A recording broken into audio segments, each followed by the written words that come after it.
धन्यवाद सभापति महोदया। मैं माननीय प्रधानमंत्री जी और माननीय वित्त मंत्री के इतने ऐतिहासिक बजट के धन्यवाद प्रस्ताव पर बात करने के लिए खड़ा हूँ। आज 6 अगस्त है। स्पीकर साहब ने हिरोशिमा और नागासाकी के शहीदों को जो है श्रद्धांजलि दी और दूसरी श्रद्धांजलि मैडम सुषमा स्वराज जी को है, जिनकी आज पुण्यतिथि। और जब मैं पहली बार यहाँ सांसद बनकर आया तो लीडर ऑफ द अपोजिशन के नाते उन्होंने हमारे जैसे लोगों को बढ़ाने का काम किया और उसी कारण से आज मैं पार्टी के आदेश के अनुसार प्रधानमंत्री जी के कारण इस फाइनेंस बिल पर चर्चा करने के लिए खड़ा हुआ। मैं सोचता था कि कांग्रेस के जो स्पोक्स पर्सन हैं या जो वक्तव्य देने वाले हैं वो फाइनेंस बिल पर चर्चा करेंगे, वो देश के स्थितियों के बारे में बताएंगे, हमारी सरकार ने क्या बुरा किया इसके बारे में बताएंगे। लेकिन कांग्रेस जो एक कंफ्यूज पार्टी है, उस कंफ्यूज पार्टी की तरह ही कंफ्यूज स्पीकर रहे। फाइनली उनका समय जो है कांग्रेस पार्टी को कट करना पड़ा, अब दूसरे स्पीकर बोलने के लिए खड़े हुए। आज स्थितियां क्या मैं देख पा रहा था, मैं सभापति महोदया मैं डिरेल नहीं होना चाहता। आज स्थिति क्या है पूरी दुनिया की, पूरी दुनिया की स्थिति क्या है? पूरी दुनिया की इकोनॉमी यदि वर्ल्ड बैंक की, IMF की, फोर्ब्स की, अमेरिका की, जिनकी नीतियों से कांग्रेस बहुत प्रभावित रही है, यदि उनके रिपोर्ट को देखें तो पूरी दुनिया में 2.5% से लेकर 2.7% ही GDP बढ़ रहा है। पूरी दुनिया करा रही है। आप लंदन जाइए, आप न्यूयॉर्क जाइए, आप वाशिंगटन जाइए, आप पूरे यूरोप जाइए, सारे दुकान बंद होते हुए नजर आएंगे। बेरोजगारी की भयंकर सीमा है। इन्फ्लेशन का रेट यदि आप कहेंगे, कोई ऐसा मुल्क नहीं है जहां की 8% से कम इन्फ्लेशन है। पूरी स्थिति खराब है, चाहे करंट अकाउंट डेफिसिट का हो, चाहे GDP ग्रोथ का हो, फिस्कल डेफिसिट का हो, जिस भी पैमाने पर आप पूरी दुनिया को आंकने का काम करेंगे, आपको लगेगा कि माननीय प्रधानमंत्री जी और माननीय वित्त मंत्री निर्मला सीतारामन जी की नीतियां इस देश के लिए इतनी सक्सेसफुल हैं कि आज भी भारत आशा की किरण है। पूरी दुनिया में 7% से ऊपर GDP इसका ग्रोथ है।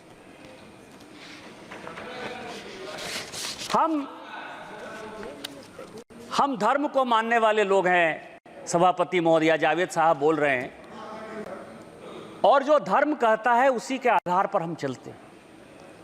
हमारे धर्म में एक बड़ी अच्छा जो है श्लोक है कि कलातीत कल्याण कल्पांतकारी सदा सच्चिदानंद दाता पुरारी।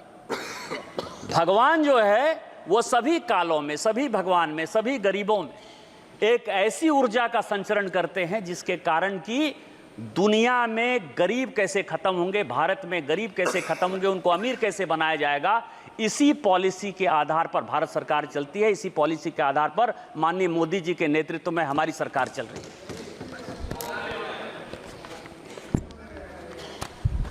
किसान बिल की बात हो रही है और उस दिन मैंने बजट पर माननीय LOP, जिनको मैंने सोचा कि क्या संबोधन दिया जाए, तो लिप्स ऑफ पैरट, तोते का जो जवान होता है, उस तोते के जवान में जो लिखाया पढ़ाया जाता है वही उसको बोलना है। और इस बजट पर चर्चा करते करते ये अमर सिंह साहब भी वही चर्चा कर गए। शिकारी आएगा, जाल बिछाएगा, आप उसमें पढ़ना नहीं। सर नहीं, अगर कोई माननीय सदस्य से आग्रह कर रही हूँ, कोई अगर ऐसा शब्द आया है तो उसे पटल से हटा दिया जाए। अध्यक्ष महोदया, माननीय सदस्य से हटा दिया। अध्यक्ष महोदया, ये सुग्गे की जवान कैसे है, मैं ये बता रहा हूं।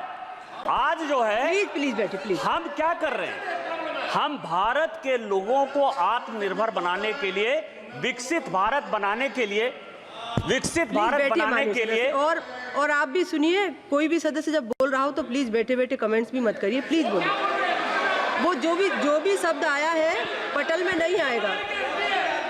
विकसित भारत बनाने के लिए हम काम कर रहे हैं और उसके लिए इस बजट में जो सबसे बड़ा प्रपोजल है कि जो फॉरेन फाइनेंशियल इंस्टीट्यूट है, एफडीआई में जो कॉरपोरेट आते हैं, क्योंकि हम इकोनॉमी में जा रहे हैं, आरएनडी में जा रहे हैं, नए नए इंडस्ट्री में जा रहे हैं, तो वो यदि कंपनियां हमारे यहाँ यदि इन्वेस्ट करना चाहेंगी तो उनके टैक्स को हमने जो है कम किया। और कम क्यों किया? क्योंकि हमारा मुकाबला सिंगापुर से है, हमारा मुकाबला अबू धाबी, यूएई इनसे है, जहां की टैक्स की जो स्थिति है, कॉर्पोरेट टैक्स की स्थिति ऐसी है कि वो 20-22% से ज्यादा नहीं, कहीं एक जगह तो टैक्स ही नहीं है। और उस इंडस्ट्री को जब बैठना है, जब बैठकर आएंगे, इंडस्ट्री आएगी तो यहाँ के बच्चों को रोजगार मिलेगा, डेवलपमेंट होगा, मेक इन इंडिया में जाएगा। और जो 2047 का एक संकल्प है कि हमको एक विकसित भारत बनाना है, जो 2027 का एक संकल्प है, जो रिपोर्ट कहती है, फोर्ब्स की रिपोर्ट करती है कि 2027 तक ऐसा संभव है, जो भारत जिस इकोनॉमी के साथ बढ़ रहा है, हम तीसरी वर्ल्ड की सबसे बड़ी इकोनॉमी हो जाएंगे। उसमें जो ये राइडर है, जिस पद पर सभापति महोदय उन्होंने बोलते हुए किस तरह से अराजकता फैलाने का काम किया, ये मैं आपको बताऊंगा। वो कहते हैं, वो क्या कहते हैं? वो महाभारत को गलत कोट करते हैं, वो रामायण को गलत कोट करते हैं, वो शिव को गलत कोट करते हैं, और उसके बाद वो कहते हैं, ये मैं बोल रहा हूं, मतलब आप ये समझिए, और वो ये कहते हैं कि हम जो है अराजकता फैलाएंगे, तुमको जो करना है करो। मैं अनुराग सिंह ठाकुर साहब ने जो उस दिन बात कही, मैं उससे कंप्लीट सहमत नहीं हूं। मैं अनुराग सिंह ठाकुर जी की तरफ से माफी मांगना चाहता हूं इस सदन में। लेकिन क्यों? इसीलिए कि अनुराग सिंह ठाकुर जी ने जो उनके ऊपर आरोप लगाया जाति का, तो जाति है ही नहीं ना। आप ये समझें कि वो कहते हैं कि जो मैं हूं वो दिखता नहीं, मैं जो दिखता हूं वो मैं नहीं, तो वो साधु हैं। और इस देश में कहा गया है कि जात न पूछो साधु की, साधु का जाति नहीं पूछना है। और जब साधु का जात नहीं पूछना है तो अनुराग सिंह ठाकुर जी ने गलती कर दी कि उनसे जात पूछ लिया। लेकिन मैं आपके माध्यम से कांग्रेस पार्टी और सारे अपोजिशन से जवाब पूछना चाहता हूं कि आप ये बताइए कि इस देश में कई एक ऐसे लोग हैं जिनको की धर्म में आस्था नहीं, कई एक ऐसे लोग हैं जिनको जाति में आस्था नहीं है, वो अपना किस तरह से जातिगत जनगणना करेंगे? जिस पद पर राम सुभग सिंह, चरण सिंह, जगजीवन राम, अटल बिहारी वाजपेयी, इस तरह के बड़े बड़े लोग रहे, जिस जगह पर शरद पवार जैसे लोग रहे, वाईबी चौहान जैसे लोग रहे, उस जगह की गरिमा का क्या हरासमेंट कर रहे हैं इस बजट में अराजकता फैला के, इस बजट का नकारात्मक पहलू दिखा करके। आप जातिगत जनगणना की बात करते हैं, इसी बजट में जाता है, यही टैक्स है, इसी टैक्स के आधार पर जाता है। और मैं स्पीकर महोदय, अध्यक्ष महोदय, आज मैं बहुत कुछ चीज लेकर आया हूं। मैं 1952 से लेकर 1990 तक का कांग्रेस का मैनिफेस्टो लेकर आया हूं।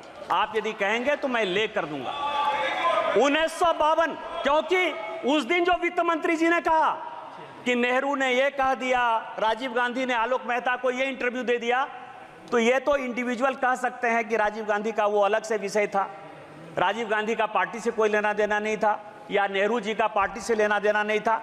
लेकिन जो कांग्रेस मैनिफेस्टो, क्योंकि बार बार ये कह रहे हैं कि कई एक चीजें हमने कांग्रेस के न्याय पत्र से लिया, तो कांग्रेस के न्याय पत्र से लिया, तो ये पूरा का पूरा जो मैनिफेस्टो है 1952 से लेके 1990 तक पूरा असेसमेंट किया।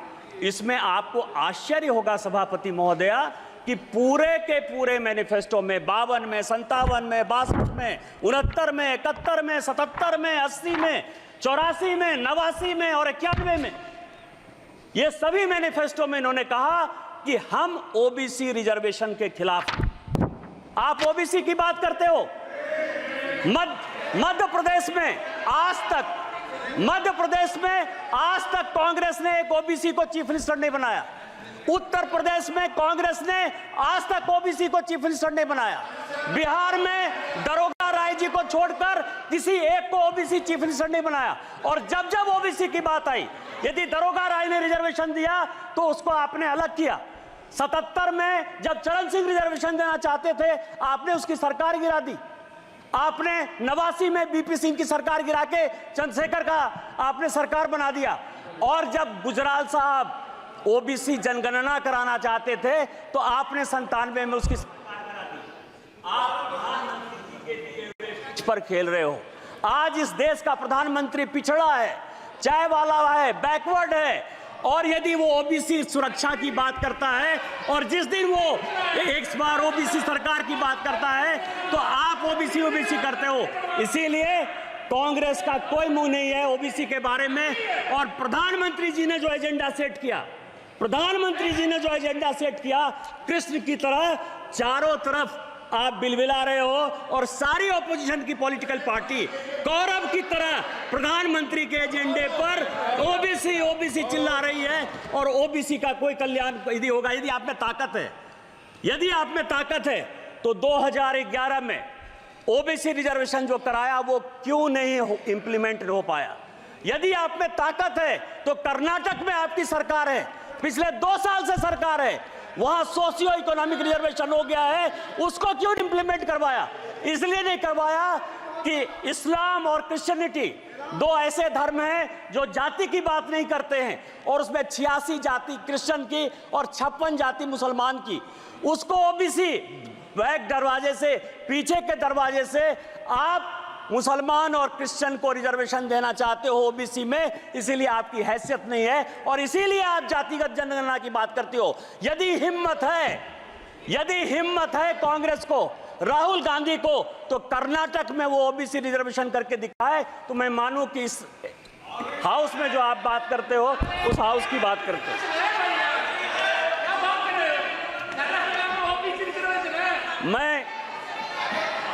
मैं कांग्रेस का बहुत सम्मान करता हूं, गांधी फैमिली का है भी सर। यदि मान लीजिए कि भारत का बंटवारा हो गया, नेहरू जी की देन है। तिब्बत से यदि हम जूझ रहे हैं, नेहरू जी की देन है। यदि चाइना हमारे पास आ गया, नेहरू जी की देन है। आप ये समझिए एस्मा यदि आ गया 68 में, यदि ओबीसी रिजर्वेशन के लिए सरकारी अधिकारी आंदोलन करना चाहते थे तो इसेंशियल सर्विस मेंटेनेंस एक्ट जो है आपने ले आया, इमरजेंसी आप लेके आए, ऑपरेशन ब्लू स्टार आप लेके चले आए, श्रीलंका में पीस कीपिंग फोर्स आपने भेज दिया, 2G 4G 3G सब आपने कर दिया। इसीलिए मैं आपके गांधी फैमिली का बड़ा सम्मान करता हूं। इसीलिए बजट में आपने जो बोला वो मेरे लिए बड़ा अच्छा है। दूसरा सवाल ये है सर, इस बजट में सभापति महोदया, इस बजट में एक एंजल टैक्स जो है, हमने एंजल टैक्स खत्म किया 56(2). सभापति महोदया, ये सभापति महोदया 2012 में प्रणब मुखर्जी साहब ने एंजल टैक्स लगाया 56(2) 2012 में। और उसका कारण था, होता क्या था कि प्रणब बाबू और चिदंबरम के बीच में इतनी लड़ाई थी कि आप समझें कि वित्त मंत्री के ऑफिस और घर में बगिंग हो रहा था। बगिंग हो रहा था वित्त मंत्री के ऑफिस में, माने नहीं सकते बजट पर चर्चा करिए। और इस चक्कर में ज्यादा बढ़िया बनने के चक्कर में, जितना बढ़िया बनने के चक्कर में उन्होंने एंजल टैक्स लगा दिया।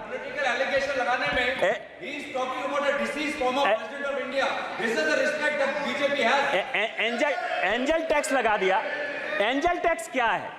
माननीय प्रधानमंत्री जी स्टैंड अप की बात करते हैं, स्टार्टअप की बात करते हैं, लोगों को रोजगार देने की बात करते हैं। और माननीय तोता जो है, तोता महाराज, मतलब लिप्स ऑफ पैरट, नाम नहीं लूंगा सभापति महोदया क्योंकि ये गुस्सा जाएंगे, तो ये जो है कि युवाओं को आज तक क्योंकि इस पैसे का हमने देखा कि कहां से बजट आता है, कॉरपोरेशन का कितना टैक्स आता है, इनकम टैक्स कितना आता है, जीएसटी कितना आता है, हमारी देनदारी क्या है, उधार क्या है, यह पूरा फाइनेंस बिल का टैक्स स्ट्रक्चर है। और उसमें 8% के आसपास ऐसा पैसा है जो डिफेंस को जाता है। आज तक डिफेंस पर किसी प्रकार की कोई चर्चा इस हाउस में नहीं हुई कि हम इस टैक्स से सेस लेते हैं, सरचार्ज लेते हैं तो डिफेंस में पैसा देते हैं। लेकिन पहली बार मैं देख रहा हूं सारे ऑपोजिशन के लोग अग्निवीर स्कीम के ऊपर जो है लगातार बजट में बोलते रहे। और चूंकि ये एंजल टैक्स लगाया है, युवाओं को ज्यादा से ज्यादा कैसे आगे बढ़ाया जाए, कैसे उसको रोजगार के लिए दिया जाए और उसको एबॉलिश किया है, इसके लिए माननीय वित्त मंत्री जी बधाई के पात्र हैं कि अब ज्यादा से ज्यादा लड़के जो है वो रोजगार में आएंगे। लेकिन मैं इसके तह पर गया तो मैं आपको बताऊं कोई नई बात नहीं है। सभापति महोदया, 1962 में जब चीन ने भारत को हरा दिया और लगा कि फोर्स की कमी है, तो भारत में 1962-63 में नेहरू जी ने शॉर्ट सर्विस कमीशन लाया। ऐसा नहीं है कि केवल फौज के लिए जो है अभी 5 साल का अग्निवीर स्कीम आया है, इसके पहले भी इस देश में 1962 में शॉर्ट सर्विस कमीशन आ गया। और शॉर्ट सर्विस कमीशन के बारे में मैंने सारे डिबेट पार्लियामेंट के, लोकसभा, आपको मैं बताऊं कि जो अफसर ज्वाइन करते हैं उनकी नौकरी 5 साल से 10 साल होती है और अब वो 14 साल हो गई है। शॉर्ट सर्विस कमीशन में आज तक किसी पॉलिटिकल पार्टी ने लोकसभा या राज्यसभा में या सदन के बाहर कोई क्वेश्चन नहीं किया कि यह शॉर्ट सर्विस कमीशन क्यों होगा। सर्विस तो एक ही है ना। आर्मी में भी जो अफसर के ग्रेड के लोग हैं, एक ग्रेड ऐसा है जो परमानेंट चलता है, दूसरा ग्रेड ऐसा है जो शॉर्ट सर्विस कमीशन में 10 साल के लिए चलता है। किसी पॉलिटिकल पार्टी ने आज तक कोई क्वेश्चन नहीं किया। क्वेश्चन आज हो रहा है, और आज हो रहा है क्यों? करे कोई भरे कोई। मैं आपको बताऊं कि मैं ये 1992-93 का 92-93 का कमिटी ऑफ एस्टीमेट का रिपोर्ट लेकर आया। यहां रिपोर्टें आती हैं, बनती हैं, चली जाती हैं। आपको आश्चर्य होगा सभापति महोदय कि 1966 में, ये पूरे सदन और पूरे देश को जानने वाली बात है, रिपोर्ट से लेकर आया हूं मैं, कोई भारत सरकार का कोई कागज लेकर नहीं आया। 1966 में इंदिरा जी आर्मी के रिक्रूटमेंट पर सीलिंग लगा दी।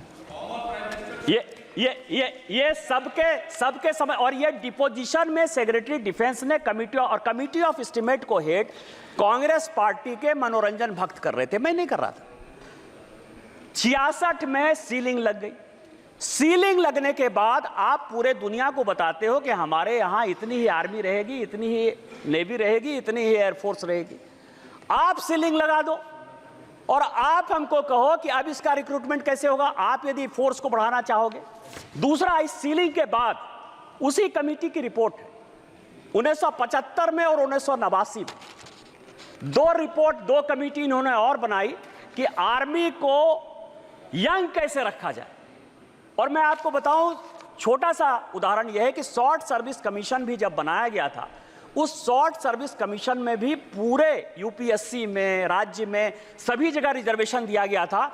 और उसका प्रभाव यह था, सभापति महोदया, मैं आपके माध्यम से गौरव गोगोई को बताना चाहता हूं कि इस देश के जो होम सेक्रेटरी हुए वीके दुग्गल, वो भी एसएसबी के ही रिक्रूटमेंट थे, शॉर्ट सर्विस कमीशन से आए और उसके बाद वो आईएएस बने।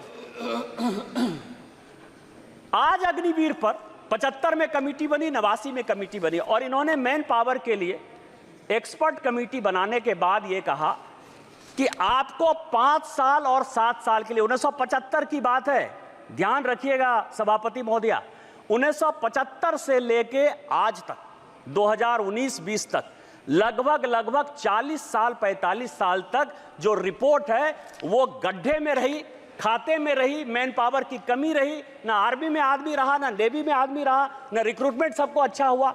आज यदि वो रिपोर्ट आर्मी के कहने पर इंप्लीमेंट हो रही है तो आप युवाओं को देश के साथ जोड़ने के लिए काम कर रहे हो कि आप हमारे यहां अफगानिस्तान, बांग्लादेश, पाकिस्तान की जो स्थितियां हैं, जिस तरह से अराजकता हो रही है, जिस तरह से रिजर्वेशन के खिलाफ सारे लड़के रोड पर आ रहे हैं, उस तरह का रोड ला रहे हो। आप जनता को क्यों गुमराह कर रहे हो? ये दूसरा सवाल है जिसमें कि हम बच्चों को एंगल टैक्स लगा के, एंगल टैक्स खत्म करके, जिसमें बच्चों का कॉर्पोरेट टैक्स 18% करके बच्चों को हम रोजगार देना चाहते हैं, और आप उसमें अराजकता पैदा करना चाहते हो। तीसरा जो इंपॉर्टेंट पॉइंट है कि मैंने बहुत सुना A1, A2, मैं भी नाम नहीं लेना चाहता स्पीकर महोदया, हमारे ऊपर आरोप है कि हम दो कॉरपोरेट को मदद करते हैं। आपको बताऊं कि माननीय प्रधानमंत्री जी और वित्त मंत्री जी के डीबीटी स्कीम के पहले भारत में 1952 से भी एक डीबीटी स्कीम था,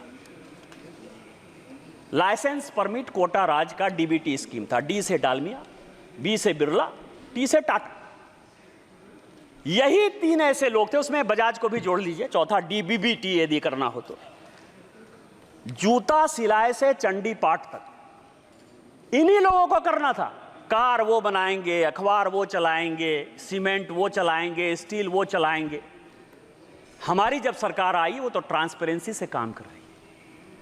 और ये जो कॉरपोरेट है, मैं आपको ये बताऊं कि इस टैक्स का, ये जो 32 लाख 33 लाख करोड़ टैक्स आता है, इस टैक्स में ये जो 500 कंपनी जिसको ये गाली देने की बात करते हैं, क्योंकि भारत में सबका साथ, सबका विश्वास, सबका प्रयास, इसके आधार पर जब ये सरकार चलती है, तो आपके लिए बिजनेसमैन, आप रोटी खाने जाओ बहुत बढ़िया है, शादी में जाओ बहुत बढ़िया है, उनसे गिफ्ट लो बहुत बढ़िया है, उनके चुनाव में आपको चुनाव में पैसा दे बहुत बढ़िया है, लेकिन जब गाली देने की बात, ऐसा मैंने तो निकृष्ट विपक्ष ही नहीं देखा कभी सभापति महोदय, कि जो लेते भी हैं, खाते भी हैं और गाली भी देते हैं।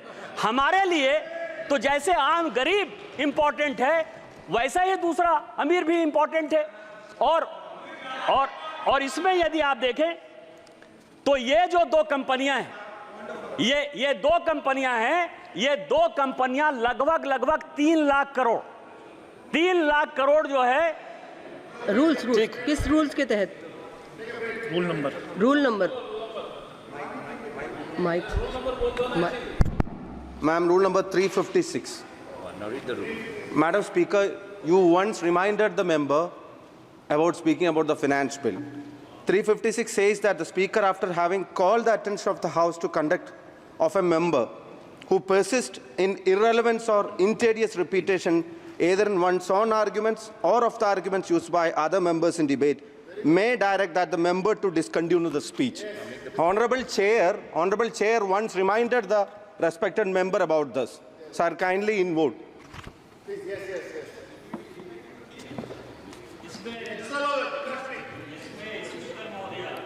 रिपीटेशन, मैं एंजल टैक्स की बात कर रहा हूं, मैं कॉर्पोरेट टैक्स की बात कर रहा हूं। एंजल टैक्स और कॉर्पोरेट टैक्स को कैसे आप डिरेल कर रहे हो? मैं ये कह रहा हूं कि जिस AA कंपनी को आप कह रहे हो, वो 4 लाख करोड़ रुपया इस देश के किट्टी में दे रही है, जिसके कारण ये देश चल रहा है। आप क्या चाहते हो? कंपनी बंद हो जाए? आप क्या चाहते हो? बैंकों ने जो लाखों लाख करोड़ के जो है आपकी तरह जो फोनो बैंकिंग में वो बैंक बंद हो जाए? आप क्या चाहते हो कि आप चंदा भी खाओ, आप उनके शादी में भी जाओ और उसके बाद गाली देते रहो, चूंकि वो डिफेंड करने वाले नहीं है? तो आप जो है ये काम करो। इस देश का कौन ऐसा पॉलिटिशियन है जो अंबानी के शादी में नहीं गया? कौन ऐसा आदमी है? इनके पार्टी के जो महासचिव हैं प्रियंका गांधी, क्या वो शादी में नहीं गई? क्या बात कर रहे हो आप?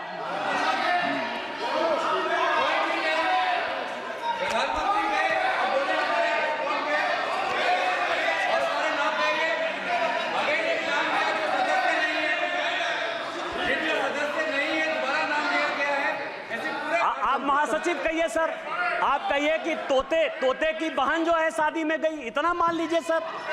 प्लीज बजट पर कंप्लीट करिए। एक बयान हमने ये फाइनेंस बिल में एक बड़ा अच्छा पार्ट आता है अध्यक्ष महोदया, पीएमएलए का। और इस सदन में जितने लोग बोलते हैं वो इनकम टैक्स के बारे में बोलते हैं, ईडी के बारे में बोलते हैं और सीबीआई के बारे में बोलते हैं। सीबीआई तो खैर अलग संस्था है, लेकिन इनकम टैक्स और ईडी ये दो महत्वपूर्ण है। और इस फाइनेंस बिल में भी ईडी के लिए कई एक चीजें जो है वो बताई गई।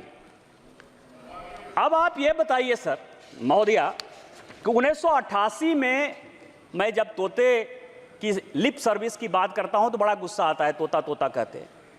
1988 में ये सदन के जानने लायक चीजें हैं कि राजीव गांधी साहब ने बेनामी ट्रांजैक्शन एक्ट कानून यहां लाया 1988 में, और 88 से वो 2017 पहुंच गया। 30 साल में उसके रूल्स नहीं बन पाए। आप हमसे हिसाब लेते हो कि हमने किसको पकड़ा, किसको नहीं पकड़ा, कौन जेल गया, कहां ब्लैक मनी है, कहां व्हाइट मनी है। कभी अपने गिरेबान में झांका कि 88 में बेनामी ट्रांजैक्शन एक्ट, और उसके बाद आपकी सरकार रही 91 से 96 तक, 2004 से लेकर 2014 तक। ऐसा भी नहीं कर सकते हो कि हम सरकार में नहीं रहे। आप लागू नहीं कर पाए। आप किसको साथ दे रहे थे, किसको साथ दे रहे थे? दूसरा मैं आपको बताऊं, यह सुप्रीम कोर्ट का आदेश 2012 में दिसंबर के महीने में बेनामी ट्रांजैक्शन एक्ट में संशोधन हुआ। भारतीय जनता पार्टी की तरफ से मैं बोलने के लिए खड़ा हुआ, और उस तरफ से माननीय चिदंबरम साहब थे, बड़े फेमस वित्त मंत्री, उनसे ज्यादा पढ़ा लिखा आदमी तो मैंने जीवन में देखा ही। मैंने बोलते हुए कहा कि आप जो एक्ट लेके आ रहे हो, एक दिन यदि वाइफ हस्बैंड में भी लड़ाई होगी तो उसमें पीएमएलए लग जाएगा, और ये जितना स्ट्रिंजेंट है, जिस भी आधार पर लगा रहे हो, भगवान न करे कि एक दिन आप ही जेल चले जाओ। जब मैं मेरा सीट नंबर 545 था उस जमाने में, अध्यक्ष सभापति महोदया, जब मैं बात का अंतिम था, मैं अंतिम सदन का सदस्य 545 नंबर पर था। जब मैं बोलकर बंद हुआ तो चिदंबरम साहब खड़े हुए, और चिदंबरम साहब का बड़ा फेमस भाषण है कि भारतीय जनता पार्टी बहुत पढ़ी लिखी पार्टी है। मेरी अपेक्षा यह थी कि पीएमएलए कानून में बोलते हुए भारतीय जनता पार्टी अपने एक विद्वान आदमी को खड़ा करेगी, लेकिन उसने सबसे मूर्ख, बुद्धू और दकियानुसी आदमी को, जो है जिसको पीएमएलए पता ही नहीं है, उसको खड़ा कर दिया।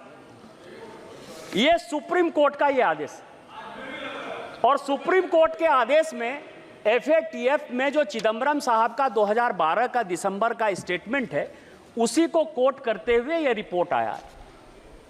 जब रोपे पेड़ बबूल का तो आम कहां से हो। इनकम टैक्स में डायरेक्ट टैक्स कोड पर हमारी फाइनेंस की कमेटी, यशवंत सिन्हा चेयरमैन थे, मैं उसका मेंबर था, 5 साल तक हम लोग मेहनत करते रहे कि डायरेक्ट टैक्स कोड को हम लोग बदल देंगे।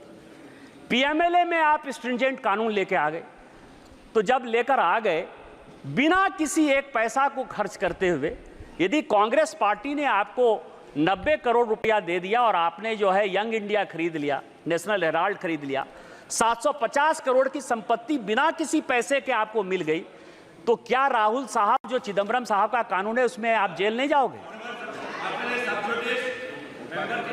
ये जेल नहीं जाओगे? और मैं तो कोट कर रहा हूं सुप्रीम कोर्ट के आदेश के आधार पर। तो इसीलिए आप जो सीबीआई और इनकम टैक्स की बात करते हो, ये आपकी कारस्तानी है।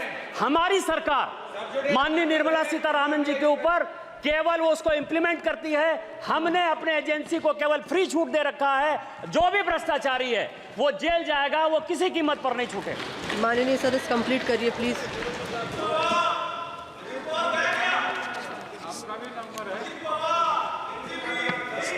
सभापति महोदया, इस देश के हालात बहुत अच्छे। हम 2047 तक विकसित भारत बनाने की कल्पना में, माननीय प्रधानमंत्री जी यक्ष युधिष्ठिर वार्ता में उस दिन बोलते हुए माननीय राहुल गांधी जी ने कहा कि 6 महारथी थे। 6 महारथी नहीं थे, 9 महारथी थे। 9 महारथी थे और 7 महारथी चक्रव्यूह लड़ रहे थे, और 2 महारथी चक्रव्यूह के बाहर जो है 4 लोगों को, पांडवों को रोकने की कोशिश कर रहे थे। उसमें भीम थे, सात्विक थे, नकुल थे और सहदेव थे। और उसी में सात टोटल 9 महारथी थे जो कि अभिमन्यु से लड़ रहे थे, और उसमें 7 महारथी ऐसे थे जो चक्रव्यूह में अभिमन्यु को घेरने के लिए बैठे थे, और 2 महारथी ऐसे थे जो कि पांडव की सेना उसमें अंदर नहीं जा पाए। पांडव में 4 लोगों को उन्होंने मौका दिया हुआ था, इसका नाम था भीम, सात्विक, नकुल और सहदेव, और जिसकी रक्षा जो है जयद्रथ कर रहे थे उस दरवाजे की, तो उसमें नहीं जाए। इसमें एक महाभारत में दूसरे प्रसंग में क्वेश्चन पूछा यक्ष ने युधिष्ठिर से। एक क्वेश्चन है कि कह पंडिता, और दूसरा है को मूर्खा, और तीसरा है कह मत्सर। मैं मूर्ख पर नहीं जाऊंगा, मैं 2 ही चीज पर जाऊंगा, क्योंकि हो सकता है कि ये लोग अपने पर ले लें, लीडर ऑफ द अपोजिशन पर, कि उनको मूर्ख कह दिया। मैं उनका बड़ा सम्मान करता हूं। पंडित वो है, सभापति महोदया, पंडित वो है जो कि विद्वता की बात करता है। Leader of the parrot, lie of the parrot या लिप्स ऑफ द पैरट, वो केवल और केवल डिस्टॉर्शन ऑफ फैक्ट्स जो हमारे महाभारत का है, गीता का है, रामायण का है, महाभारत का है, वही करते रहते हैं। इसलिए उनको सोचने की बात है कि वो पंडित हैं कि नहीं। लेकिन जो मत्सर है, मत्सर के बारे में बड़ी अच्छी बात कही गई है कि जिसको ईर्ष्या हो, द्वेष हो, जलन हो, किसी के आगे बढ़ने पर जो है परेशानी हो, उसको मत्सर कहा जाता है। आज जो कांग्रेस पार्टी की स्थिति है वो यक्ष युधिष्ठिर वार्ता का मत्सर है। भारत इतना ग्रो क्यों कर रहा है, भारत इतनी बड़ी इकोनॉमी में क्यों जा रहा है, भारत दुनिया की तीसरी इकोनॉमी 2027 में क्यों हो जाएगा, और इस कारण से युवाओं को भड़काओ, किसानों को भड़काओ। इसी कारण से जातिगत रिजर्वेशन के आधार पर, जिस रिजर्वेशन के आधार पर आज बांग्लादेश जैसा देश जो है जल रहा है, पाकिस्तान खत्म हो रहा है, श्रीलंका खत्म हो रहा है, लीडर ऑफ द अपोजिशन के नाते जिसकी कोई जिम्मेवारी नहीं। और जिम्मेवारी कैसे होगी सभापति महोदय? जिम्मेवारी नहीं होने के पीछे रीजन है। रीजन ये है कि मैं 3 किताब मैं अभी पढ़कर आया, वो 3 किताब बड़ा इंपॉर्टेंट है। एक किताब अशोक मित्रा ने लिखा, प्रेटलर्स टेल। अशोक मित्रा साहब बंगाल के सबसे लॉन्गेस्ट फाइनेंस मिनिस्टर रहे, और इंदिरा जी के वो इकोनॉमिक एडवाइजर। दूसरी किताब नटवर सिंह की है जो कहता है कि 1 लाइफ इज नॉट एनफ, और तीसरी किताब संजय बारू की है, एक्सीडेंटल प्राइम मिनिस्टर। ये 3 किताब है, और तीनों आदमी, संजोग से अशोक मित्रा साहब को छोड़ दीजिए तो 2 आदमी तो अभी भी हैं, और किसी को कांग्रेस पार्टी ने जो है आज तक कॉन्ट्राडिक्ट नहीं किया। कॉन्ट्राडिक्ट। और तीनों किताब क्या कहती है कि अमेरिका तय करता था इस देश का वित्त मंत्री कौन हो। संजय बारू कहते हैं कि प्रधानमंत्री मनमोहन सिंह जी ये सरकार नहीं चलाते थे, ये सरकार नेशनल एडवाइजरी काउंसिल की सोनिया गांधी जी चलाती थी। ये मैं नहीं कह रहा, संजय बारू की किताब है, मैं तो केवल किताब को कोट कर रहा हूं। उस तीनों में और मैं कुछ CIA की डीक्लासिफाइड फाइल्स लेकर आया। ये CIA की डीक्लासिफाइड फाइल्स है। ये फाइल ये कहती है कि कांग्रेस पार्टी के सभी लोग सोवियत रूस से बिके हुए थे, वो पैसा लेते थे, पैसा लेकर वो जो है देश की पॉलिसी बनाते थे, देश का कैसे नुकसान हो वही काम करते थे। ये डीक्लासिफाइड फाइल कहती है। ये तीनों किताब को यदि आप देखेंगे, चाहे वो अशोक मित्रा की हो, चाहे संजय बारू की हो और नटवर सिंह की हो, ये कांग्रेस पार्टी इस देश को बदनाम करना चाहती है, बर्बाद करना चाहती है, ऐसा सिचुएशन पैदा करना चाहती है कि प्रधानमंत्री मोदी जी के खिलाफ पूरा माहौल बने, इस देश के खिलाफ पूरा माहौल बने, लेकिन वो हम होने नहीं देंगे। ये देश के तीसरे बार प्रधानमंत्री बनने वाले दूसरे लोग हैं। और मैं आपको रामधारी सिंह दिनकर की कविता से खत्म करता हूं कि उन्होंने कहा कि जब नाश मनुष्य पर छाता है, पहले विवेक मर जाता है। अस्तित्व संकल्प दोहराता हूं, याचना नहीं अब रन होगा, जीवन या की मरण होगा। इस देश को बनाने के लिए कोई भी कुर्बानी देनी पड़ेगी, हम कुर्बानी देंगे। हम वित्त मंत्री द्वारा इस फाइनेंस बिल का समर्थन करते हैं और पूरे सदन से आग्रह करते हैं कि उस बिल को पास करें। इन्हीं शब्दों के साथ जय हिंद जय भारत।